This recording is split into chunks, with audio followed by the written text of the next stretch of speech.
Pessoal, agora a gente vai passar para a comunicação sonora.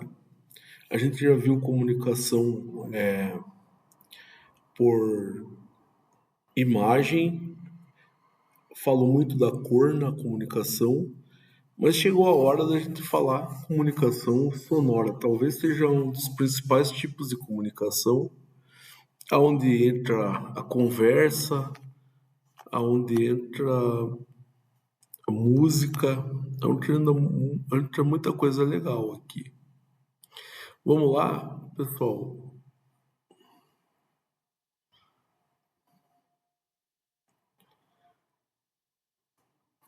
Bom, comunicação sonora. A gente já viu a visual, agora está na sonora. Comunicação sonora, basicamente, você tem alguns elementos nela. Quando o canal de comunicação é o som, você vai ter som propriamente dito. Esse som pode ser, por exemplo, o barulho de alguma coisa, como é o caso de uma sirene. Os alunos no colégio, eles são avisados a hora de sair da aula, a hora de entrar pela sirene. Você pode ter música trazendo essa comunicação. E você pode ter conversas, mas você também pode ter de diversas maneiras. Então essas são algumas das modalidades da comunicação sonora, mas não são as únicas também.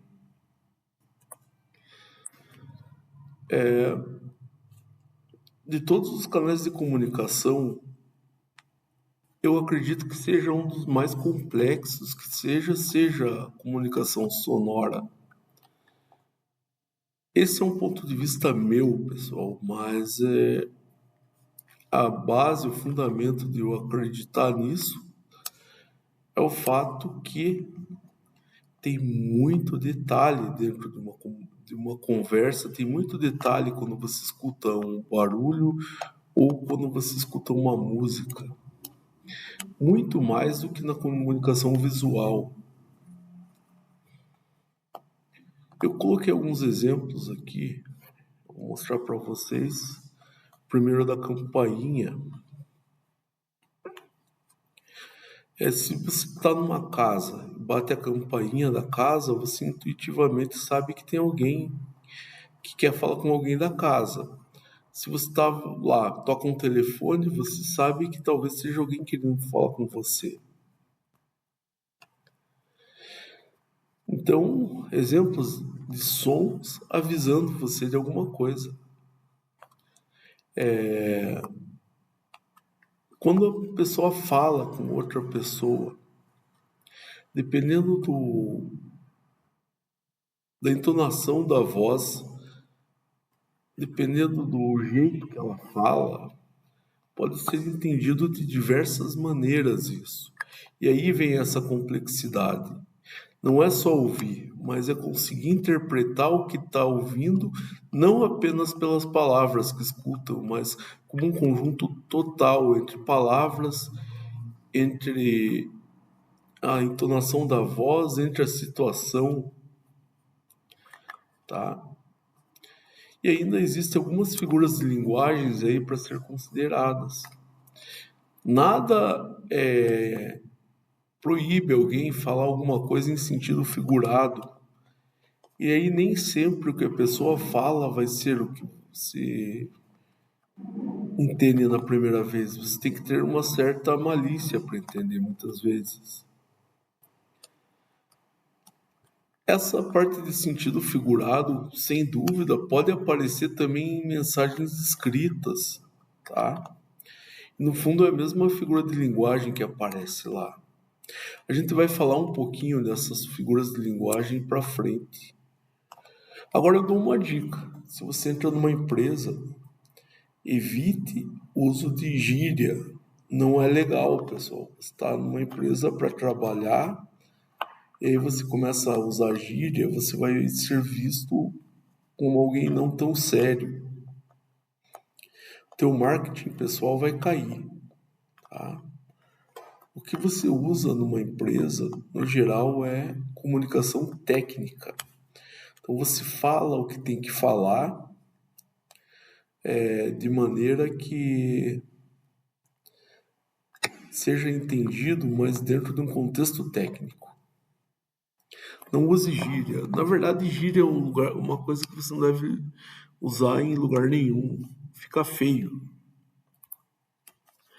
Aqui eu tenho alguns avisos sonoros. Eu peguei uma sirene e um despertador. São formas de aviso sonoro. Esse despertador já foi o pesadelo de muita gente. Quando você está dormindo e vai ser acordado por um despertador desse, você sonha de madrugada que ele está tocando. Eu sei porque eu já tive um desses, não é muito agradável não. Então, avisos sonoros por conversação. A conversação é uma das formas efetivas de passar mensagem. Tá? Dependendo do jeito e do ambiente que você fala, ela pode ser feita tanto de maneira bem casual, uma maneira formal também, ou pode ser mais descontraída. Quando eu falei para evitar usar gíria, era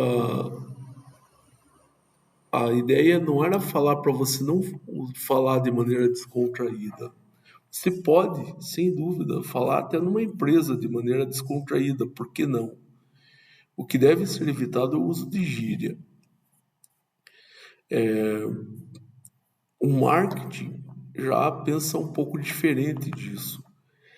Por exemplo, se você tem uma loja que quer vender plancha de surf, essa loja vai fazer uma propaganda no rádio, na TV ou numa rede social. Pode ter certeza, ela vai colocar o pessoal falando com gíria lá, mas daí é para atingir um público em específico. Então, dependendo da situação, aparece e até se justifica o uso de gíria, mas em 99% dos casos ele é prejudicial. Aqui, pessoal, eu não posso passar esses vídeos aqui também, eu vou deixar na descrição e nas atividades, mas aqui alguns usos de figuras de linguagem. Eu tenho aqui sentido figurado e ironia. Então são dois tipos de figura de linguagem. Só um minutinho, pessoal. Tem só encostar a porta.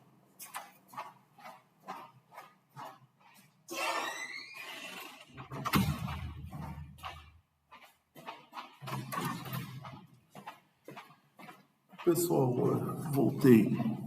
Então vamos lá. Sentido figurado. Vamos dar um exemplo aqui de um sentido figurado. Vamos ver um exemplo aqui que eu poderia falar. É a própria expressão encher o saco. É um sentido figurado, é. Por quê? Porque na realidade alguém está cansado de ouvir alguma coisa ou de alguma situação. Não tem um saco que ele está enchendo com alguma coisa. Então, encher o saco é um sentido figurado. Agora, o sentido da ironia é uma outra figura de linguagem. E para ironia, eu vou falar alguma coisa, muitas vezes eu estou querendo falar o contrário, mas do jeito que eu falo de um jeito e a pessoa entende que não é aquilo que eu quero falar. Um exemplo,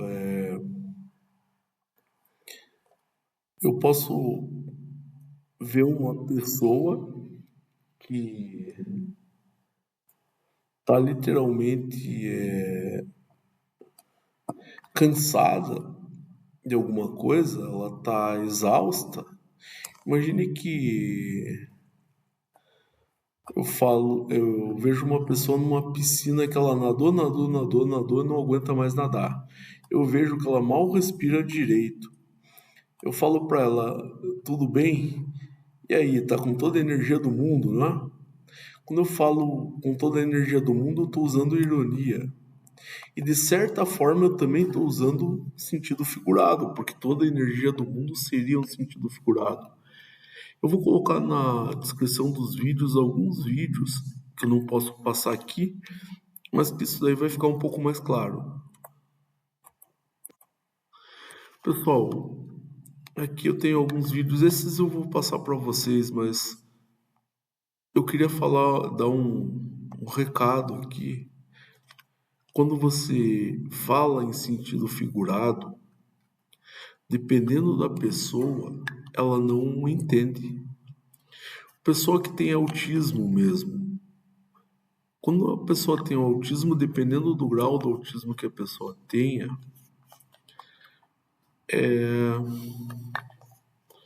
ela não entende sentido figurado. Se você fala para a pessoa, vai chutar o balde, que significa vai parar de fazer alguma coisa, vai desistir. Se a pessoa tiver autismo, ela vai imaginar que alguém está chutando um balde de verdade. Se você falar a expressão então vamos sair correndo, só que fala de um jeito diferente. Você usa a expressão sebo nas canelas, sentido figurado. Se a pessoa tiver autismo, dependendo do grau de autismo que ela tem, ela não vai entender. Toma muito cuidado com isso numa empresa, porque pega muito mal se tiver alguém autista e você começa a usar sentido figurado. Pode causar situação bem difícil para a pessoa. E não é isso que você quer. Mas bem... Bom, a comunicação técnica agora versus a comunicação cotidiana. E nesse caso eu estou falando de uma empresa, tá? A pessoa que usa gíria, eu já falei, ela é descredibilizada. Se pode causar confusão no receptor, e a gente falou o caso disso, principalmente no caso de gíria e também de sentido figurado. Você vai acabar, se você usar isso, de certa forma, você vai acabar prejudicando a tua imagem perante as outras pessoas. Se você prejudica a tua imagem perante as outras pessoas, elas vão passar a ter você como uma pessoa não tão confiável, tá? Como eu já falei, algumas situações de alguns comerciais para públicos específicos, aí ela pode ser utilizado esse tipo de linguagem. Agora, dependendo da situação, também você pode usar tipo de linguagem de figura de gíria e figura de linguagem. Às vezes isso, em alguns momentos, pode te trazer alguma vantagem. Imagine o seguinte: tem um cidadão, ele sai à noite e é alvejado por algumas pessoas lá, alguns assaltantes. Se ele for falar só no português correto, sem usar gíria, sem usar nada disso, pode dar raiva no assaltante. Então, nesse caso, seria até bom tentar falar igual ao assaltante para que ele não tenha raiva, para que ele passe a gostar de você e ele pode te roubar, mas te matar daí ele não vai. Então tem que saber usar cada caso. Músicas é muito comum, pessoal. Músicas aparecendo sentido figurado. Eu vou fazer um exercício com vocês, mas eu vou deixar o vídeo no anexo de duas músicas. A primeira é Aquarela do Brasil e a segunda música seria Alegria, Alegria. As duas têm um sentido figurado muito forte. Na Aquarela do Brasil, ele começa a... Eu vou pausar aqui, senão vai dar problema. Na Aquarela do Brasil, a pessoa começa a falar que está desenhando E ela fala de desenho de maneira bem simples, vocês vão perceber isso. Depois ela começa a falar, continua a falar de certa forma que está desenhando, começa a mudar o jeito da música para alguma coisa mais complicada. E isso daqui, nessa música, ela está falando o crescimento de uma pessoa, passando de uma fase infantil para uma fase adulta. Tem algumas frases lá, por exemplo, ele fala, começo da música, com 5 ou 6 retas eu consigo desenhar um castelo. E com o lápis na mão eu me dou um guarda-chuva. Aí se faço chover, com o lápis eu me dou um guarda-chuva. O que ela está fazendo aí? Ela está falando uma criança, como que é essa criança? Como que é a imaginação dessa criança? E depois vai passando a música e ela fala algo assim. Da América a outra eu consigo passar no segundo e com um simples compasso eu faço o mundo. Quando ele fala com um simples compasso eu faço o mundo, isso aí é mais a área técnica. A pessoa, para saber usar um compasso, ela tem que ter certo treinamento. E se ele faz o mundo com um simples compasso, sentido figurado de novo, ele está falando que desenvolveu certas técnicas que podem favorecer a ele. Técnicas ligadas à engenharia, por exemplo. Depois ele deixa falando que a pessoa chega lá uma espécie de uma parede e daí vem uma nave que convida ela a rir ou chorar. Isso daí é a mudança, literalmente, da vida já adulta, quando ela está saindo da universidade, para o que espera ela depois.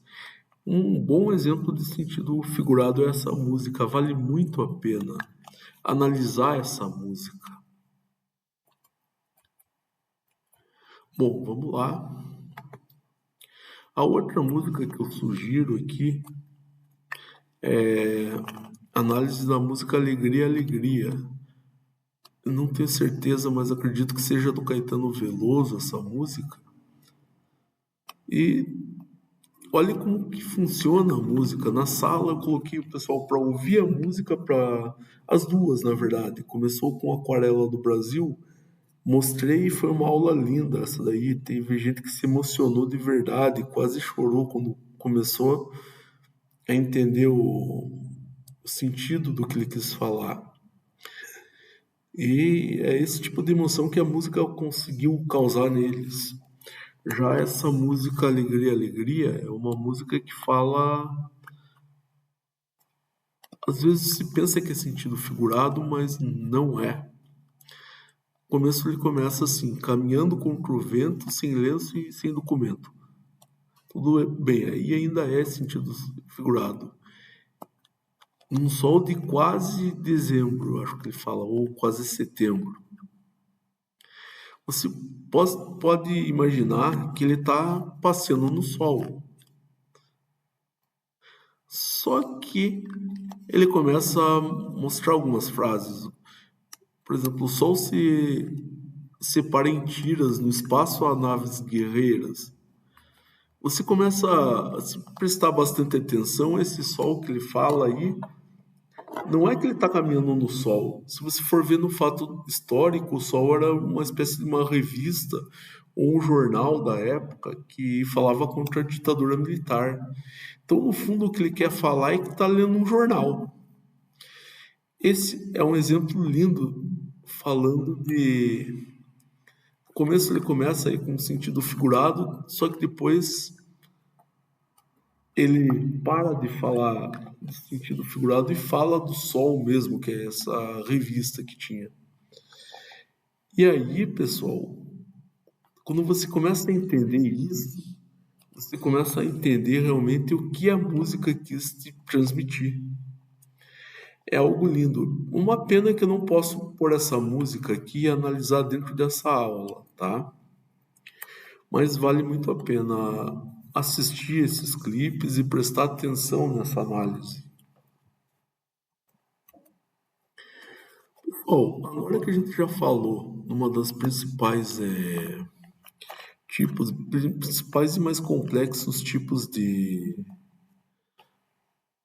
comunicação, que é, sem dúvida, a comunicação sonora, eu vou falar um pouquinho de tipos, dicas de persuasão. Como você vai convencer as pessoas de alguma coisa? Qual é o comportamento que você deve ter para ter esse poder de convencimento? Então, nada mais justo de começar explicando o que é persuadir. Imagine se é desejado que se deseje que as pessoas façam aquilo que você precisa. Em outras palavras, você precisa de alguma coisa, que as pessoas façam alguma coisa e você deseja que elas façam isso. Como que você vai convencer elas? Como que você vai convencer elas a passarem a defender uma ideia? Uma ideia que muitas vezes elas não conheciam, elas nem pensavam naquilo lá. Mas não só que elas passem a concordar com a ideia, mas passem a defender. São coisas diferentes. Essa ação que você tem de convencer a pessoa, então a ação de convencer a pessoa é chamada persuasão. Peguei a ferramenta errada aqui, só um pouquinho. Então aqui, ó, a ação de convencer, vou sublinhar essa frase, essa palavra, ou esse pedaço aqui, é conhecida como persuasão, a ação de convencer alguém de alguma coisa.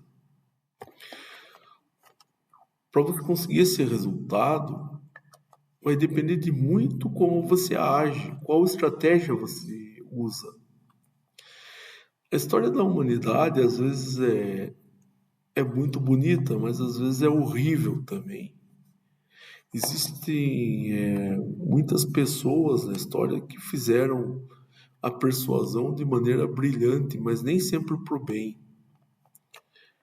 Quando eu dou o curso de liderança, tem alguns livros que eu recomendo às pessoas lerem e muitas vezes elas ficam abismadas, meio revoltadas, mas elas não entendem muito bem no início por que eu recomendo aqueles livros, o que tem nesses livros. E para citar estou falando de persuasão, ele está completamente ligado à liderança, porque todo líder tem que ter essa capacidade de convencimento. Os maiores líderes, a gente vai citar alguns aqui, eles tiveram uma capacidade de conhecimento, de convencimento. Não estou afirmando de forma alguma que eles usaram isso para o bem, nem para o mal, mas tiveram.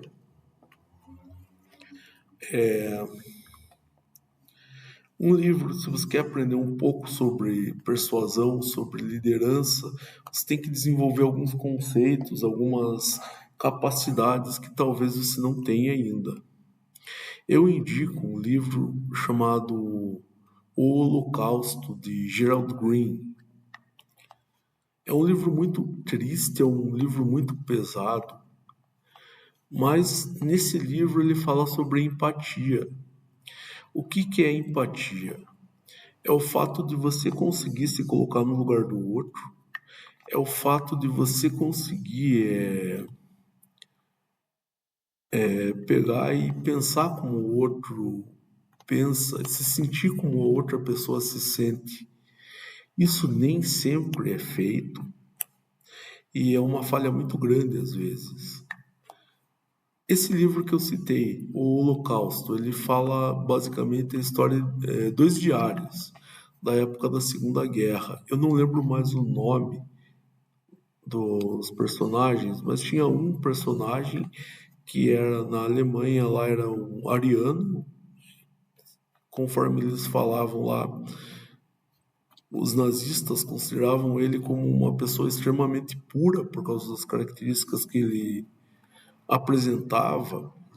E é dele a primeira lição que tem do livro, uma missão muito forte, uma lição muito forte. Seria como o meio começa a agir sobre a pessoa.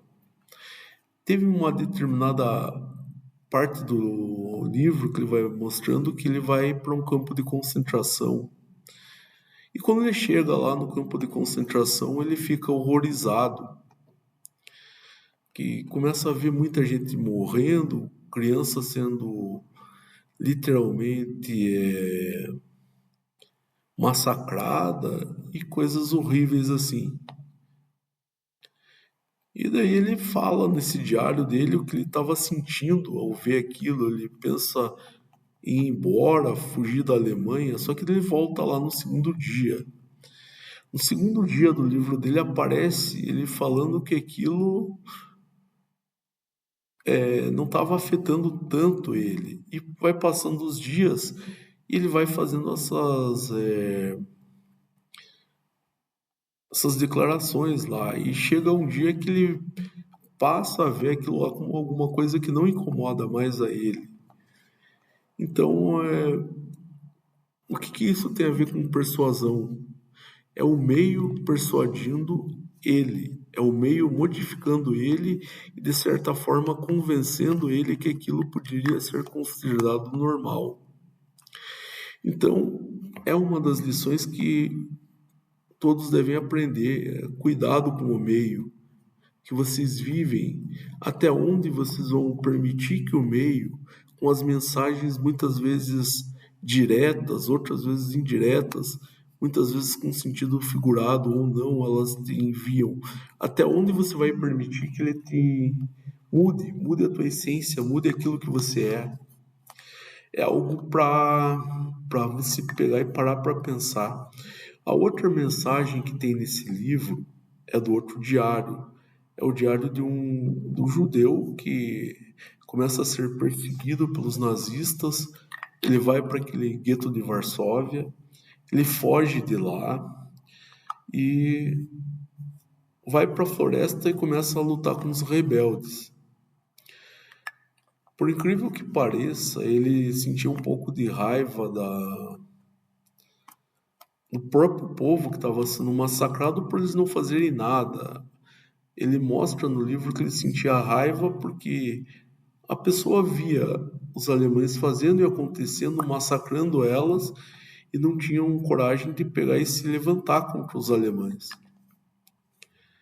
E isso ele fala no diário dele diversas vezes, mas certamente aí ele não está tendo empatia. E tem uma parte do livro que ele está no meio da floresta e vão fazer uma espécie de tocaia para uma guarda alemã que estava passando lá.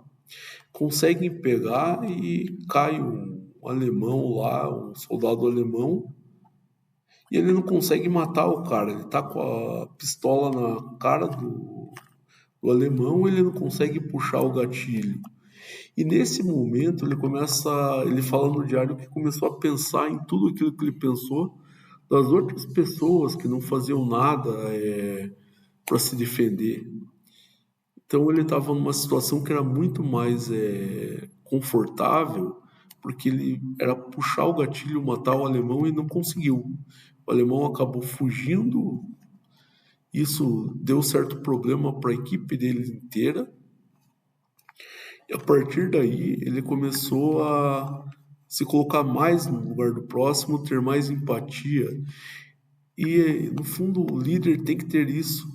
No fundo, todo mundo deve ter isso. Tem que ter empatia, tem que se colocar no lugar do próximo. Então, se você pretende algum dia estudar um pouquinho sobre liderança, considere ler esse livro, vale a pena.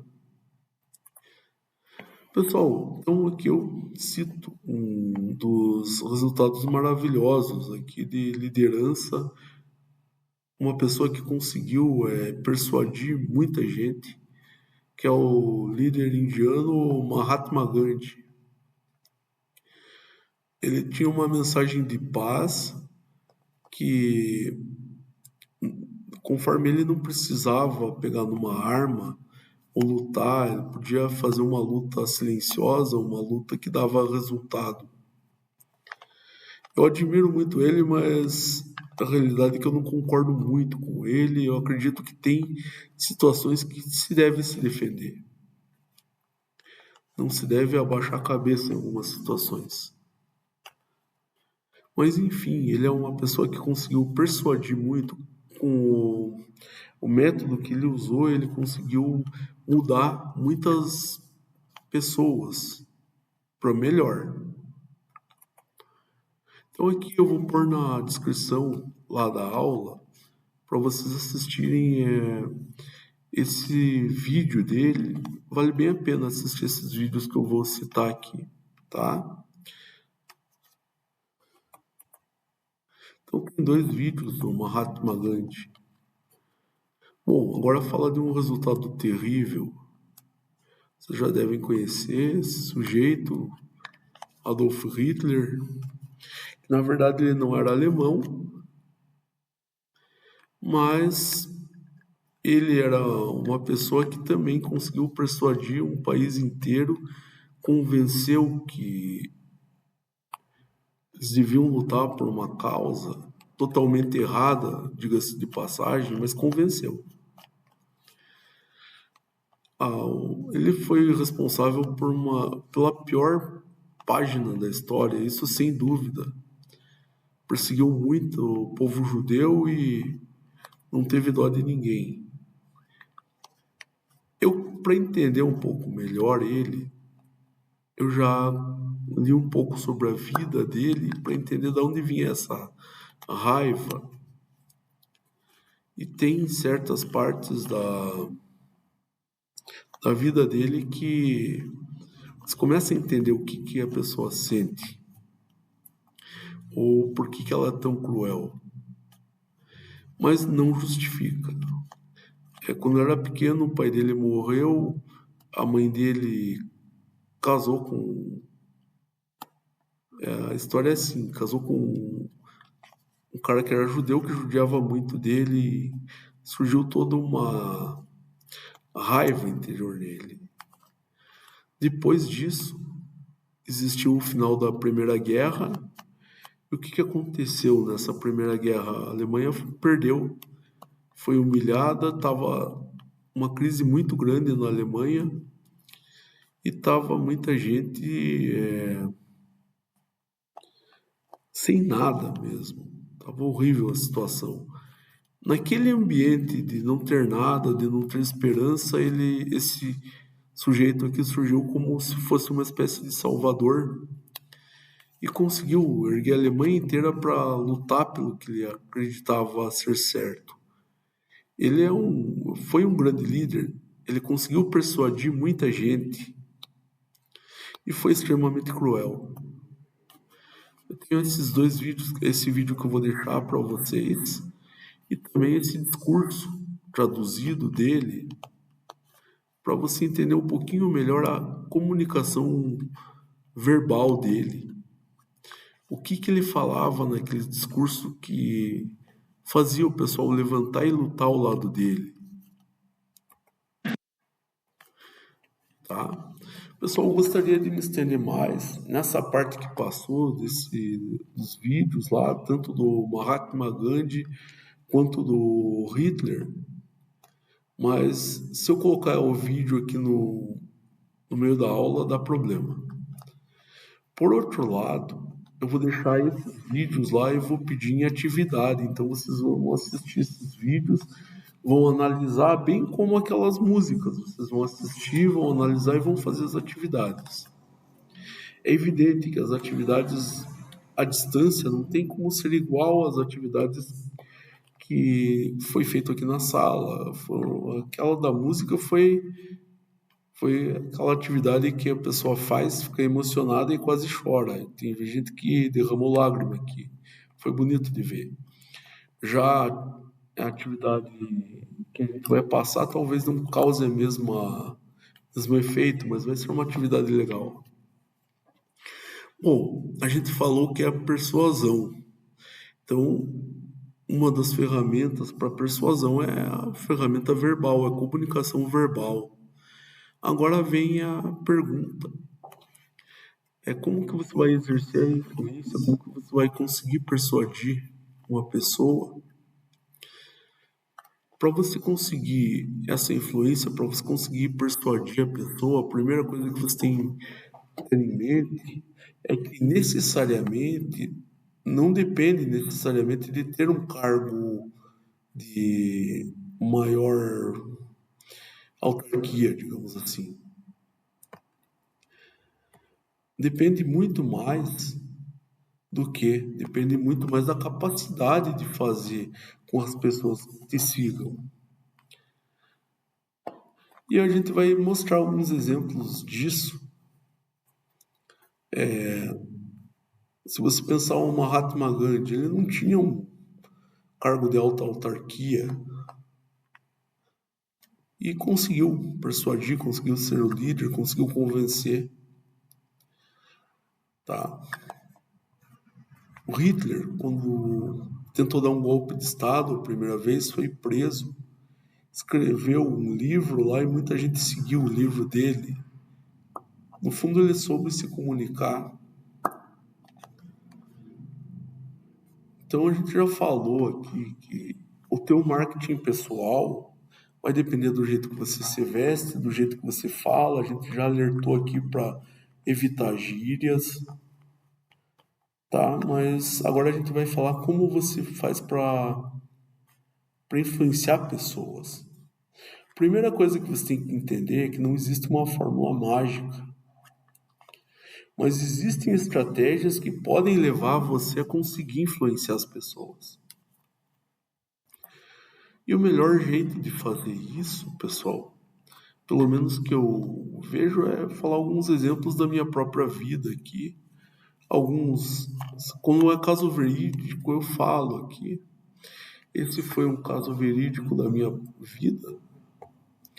Eu estava, antes de vir para o Senai, bem antes, eu fui contratado por um instituto de tecnologia lá no Paraná. É o Tecpar, Instituto de Pesquisa do Paraná. Era um instituto bem importante lá, tinha diversas células lá dentro, diversos laboratórios, e todos eles muito acreditados pelo Inmetro, e muito do que se faz no Paraná hoje é com o aval do Tecpar. Isso não tenho dúvida alguma. Fiz grandes amigos lá, muitas saudades.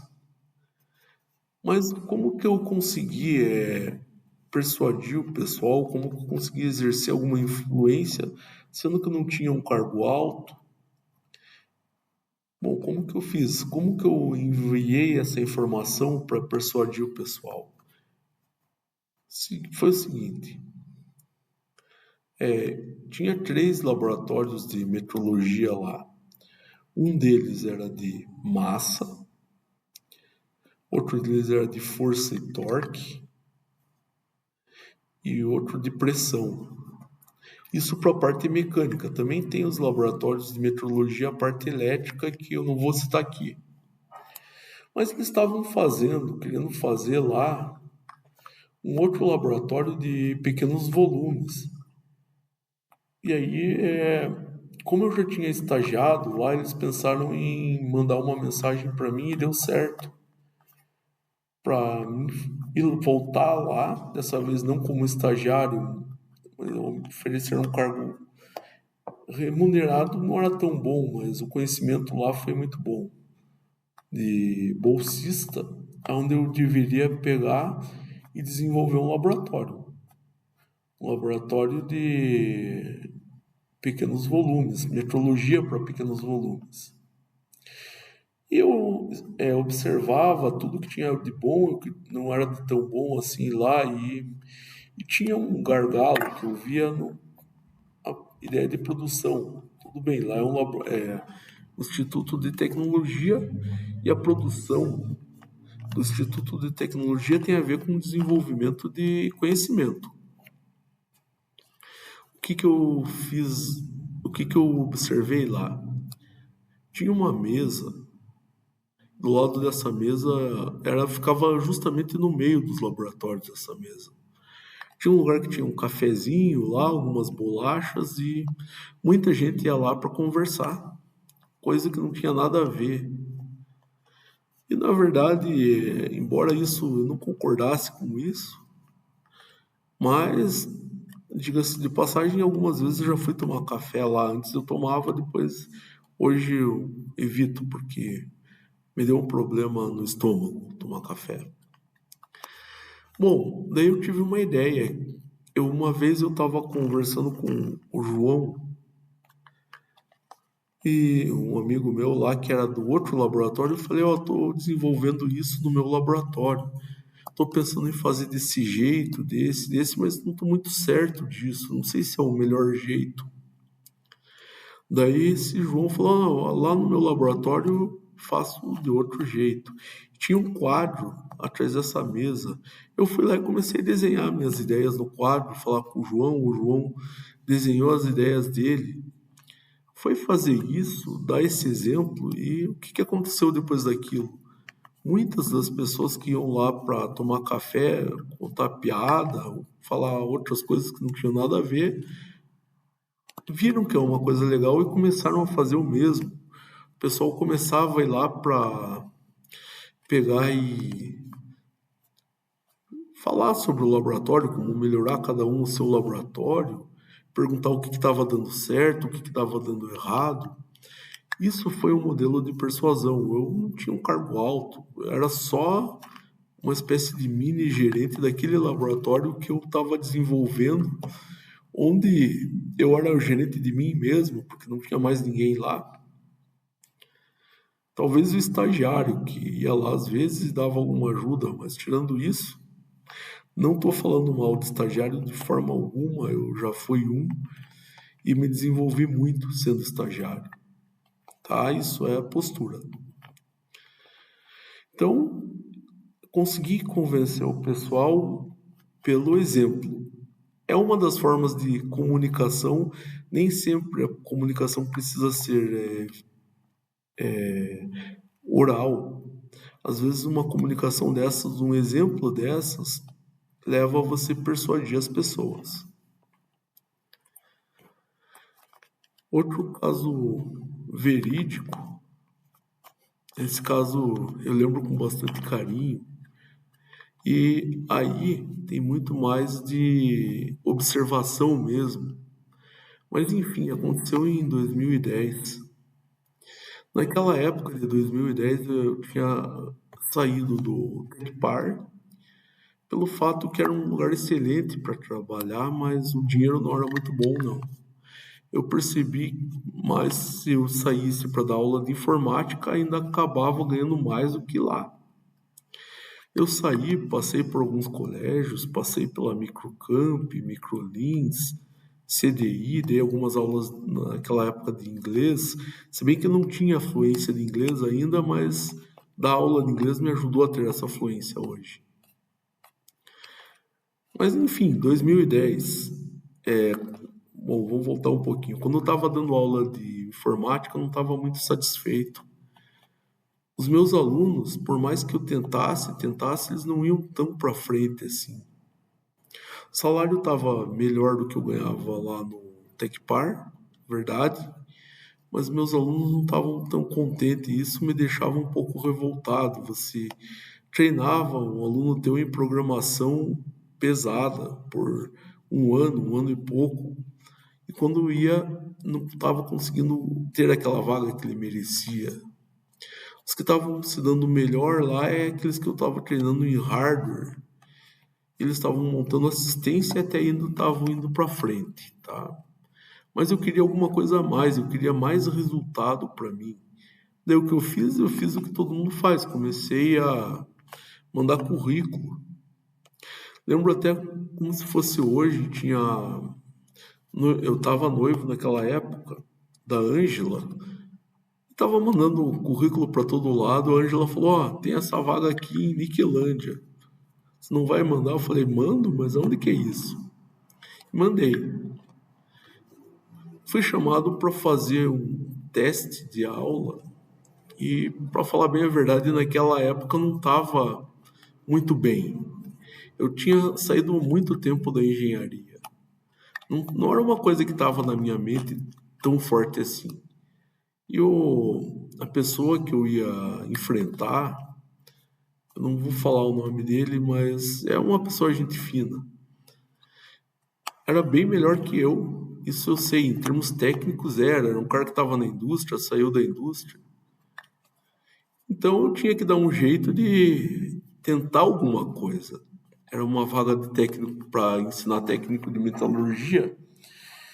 E daí eu fiz o seguinte, eu entrei na sala e observei a sala que eu ia dar aula teste. Então, a primeira coisa foi descobrir quem que era o líder lá dentro.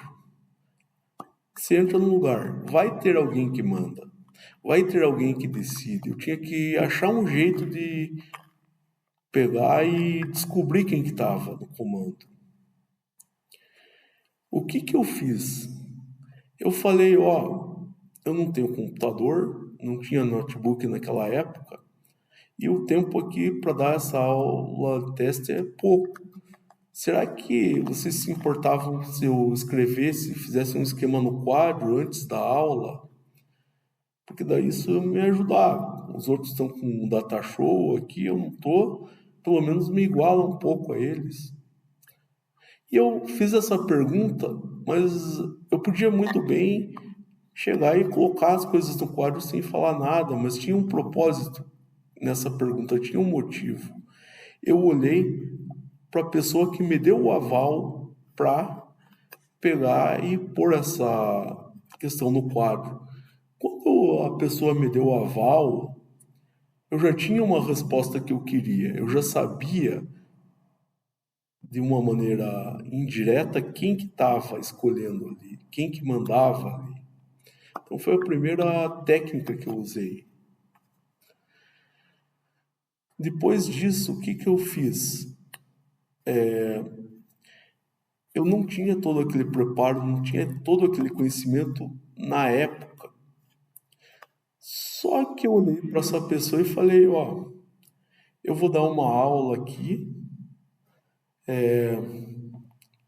para a pessoa que não sabe nada entender. Eu sei que aqui tem engenheiro, eu sei que tem um pessoal técnico muito bom aqui, mas o que eu gostaria de mostrar nessa aula era um jeito mais simples para o pessoal entender.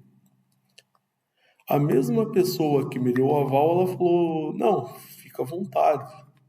Eu já vi que era mais um ponto feito ali.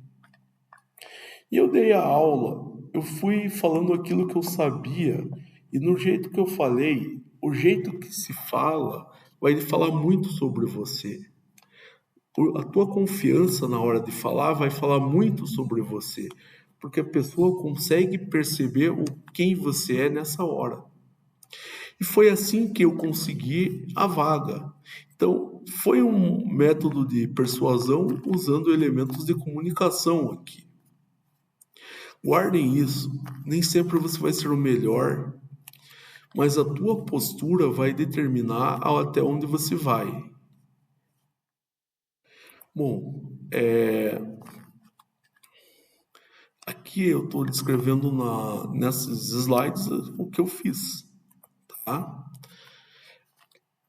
Bom, esse também é o quarto caso verídico.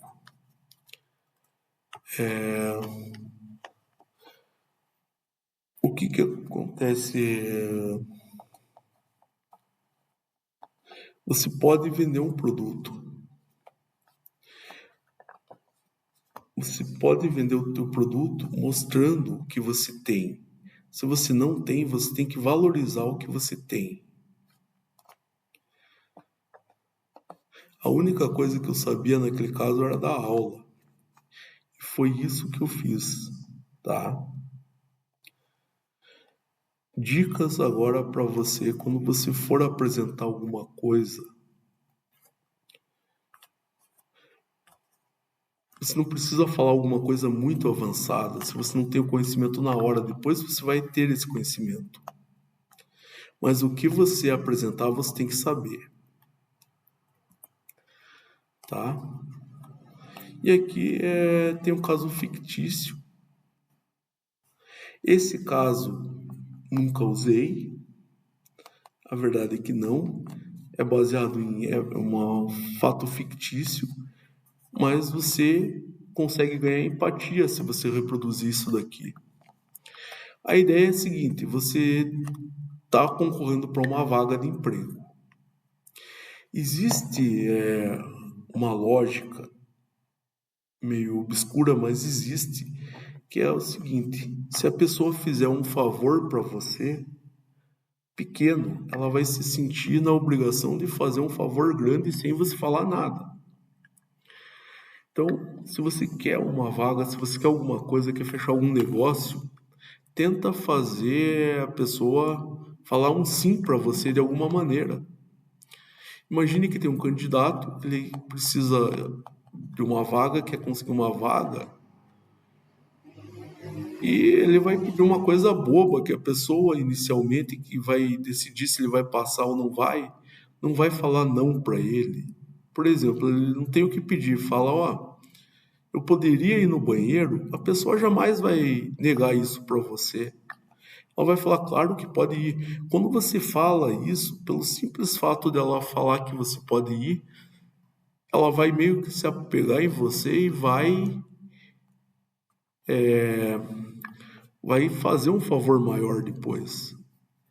Você podia falar ali, ou estou com sede, poderia tomar água, poderia me indicar onde que fica o bebedor. Coisas simples. Ou poderia me emprestar uma borracha, alguma coisa assim. Isso aumenta a tua chance de pegar e conseguir um sim depois, de uma coisa maior. Só que quando for fazer isso, olhe para a pessoa, olhe no olho da pessoa, mostre sinceridade, mostre a tua postura para a pessoa. Comunicação tem muito a ver com a postura, tá? Pessoal, infelizmente eu não posso passar online esse filme para vocês. Essa é a quarta aula, a penúltima aula dessa disciplina. A aula de amanhã, da última aula, vai ser uma aula voltada inteiramente para inteligência artificial. Vai ser comunicação em cima de inteligência artificial para melhorar os resultados. Mas um filme que eu recomendo para você saber conseguir dominar uma situação, para você conseguir, de repente, ter um melhor desempenho numa reunião ou em qualquer coisa, é esse daqui. 11 Homens e uma Sentença. É um filme antigo, teve uma regravação, a qual eu não lembro qual ano foi, mas esse em preto e branco está muito melhor. É um filme que se passa basicamente num único ambiente, ele foi adaptado de uma peça de teatro, mas eu garanto para você, a lição que você vai ter nesse filme, a ideia de ver como uma pessoa consegue virar uma situação é fantástico. Esse filme teve, é assim, era um julgamento de um jovem lá que teoricamente teria matado o pai dele e tinha 11 pessoas ali. 11, acho que eram 11 ou 12, 11 pessoas. Era um júri. Nos Estados Unidos, uma regra um pouco diferente do Brasil, que se todo mundo não falasse que a pessoa é culpada ou é inocente, é feito outro julgamento. Dos 11, 10 queriam falar que ele era culpado e acabou, mas tinha um que falava, não, vamos conversar. A pessoa muitas vezes ouviu muito mais, isso é uma técnica que você deve usar quando você quiser dominar uma conversa. Você deve ouvir muito mais e falar muito menos, pode ter certeza, deve ser calmo. Exatamente o que ele fez, ele mudou a situação. Ele foi aos pouquinhos, convencendo um, convencendo o outro. Vale muito a pena esse filme, tá, pessoal? Se você quiser ver, eu acho que está disponível hoje na Prime. Não sei se na Prime está disponível a versão antiga ou a versão mais recente desse filme. Aqui na sala, quando eu dei esse curso presencial, eu passei a versão mais antiga e depois a gente fez uma mesa redonda, foi uma coisa bem legal, pessoal. Tá? Então pega o nome aí do filme, 11 Homens e uma Sentença. Amanhã a gente vai falar em comunicação eletrônica. Nessa comunicação eletrônica a gente vai mostrar métodos de inteligência artificial, vai mostrar como você pode fazer métodos de uma venda online, como você pode ganhar um pouco de dinheiro e o que está dando dinheiro hoje em cima da comunicação. A gente vai se aprofundar um pouquinho mais nisso amanhã, tá? Espero que tenham gostado dessa aula. Não tem nem quanto tempo. Vamos ver? Foi